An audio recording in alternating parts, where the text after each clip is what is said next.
when you wake for Lagos, you fit no notice am sharp sharp, but the air no pure again. E dey full with dust, smoke and chemical wey nobody send. Every breath wey enter body dey collect im own price. Experts dey call am PM 2.5, small particles wey eye no fit catch, but big enough to waka enter deep for inside person lungs, even reach blood. Dem dey comot from motor exhaust, factories, dirty wey dem dey burn, and so generator. Wetin dem dey leave behind na sickness, asthma, stroke, heart wahala, even early death. For Amina wey dey Ikorodu, na her everyday life be this. She dey breathe this dirty air steady. No be only the dust wey she dey clean, but the small ones wey eye no dey see. Her pikin sef dey carry am. My boy dey cough all night. I dey give am medicine, but e no dey stop. Dem dey talk say smokers fit kpai head. But for Lagos where PM 2.5 air full everywhere, even people wey no dey smoke no escape.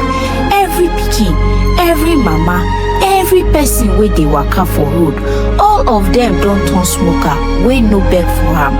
Every breath na like smoke break wey nobody order. For Chinedu, every ride na so struggle.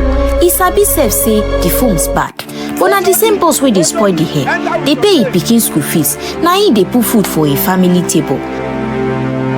The smoke dey very bad, but na this boss na im dey feed my family. No be only one house for Ikorodu, or one street for Iba, or one bus for road o. Na all over Lagos this danger full. Traffic jam, dirty wey dey burn, markets wey people full, industries wey near water. For all those places, asthma, stroke and early kpai dey rise well. Lagos don dey lose billions, no be only hospital bills, but plenty work days and futures wey cut short. Na why dem gather people from different corners, scholars, government people, regulators, community leaders. Dem argue, dem reason and dem agree. From that meeting, one action plan show, evidence wey dey turn action. We suppose set up one national air quality monitoring system to dey check pollution and make we meet World Health Organization standard. Money na the main thing. Green loans and bonds fit help support clean energy, better waste management, and air quality projects. We still need to make people sabi. Campaigns for communities and religious groups fit teach people about carbon monoxide danger and detectors. For tech side, to put industrial pollution control like oxidizers, filters and scrubbers could really reduce emissions well. We must make law to push electric vehicles, clean fuel and infrastructure wey go favor people wey dey waka and them wey dey ride bicycle.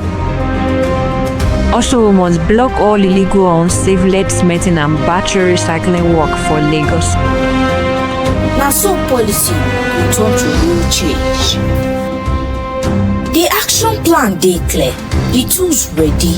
Na our will remain, will to fund the plan, will to enforce law wey protect people, no be polluters, will to make clean air right, no be privilege.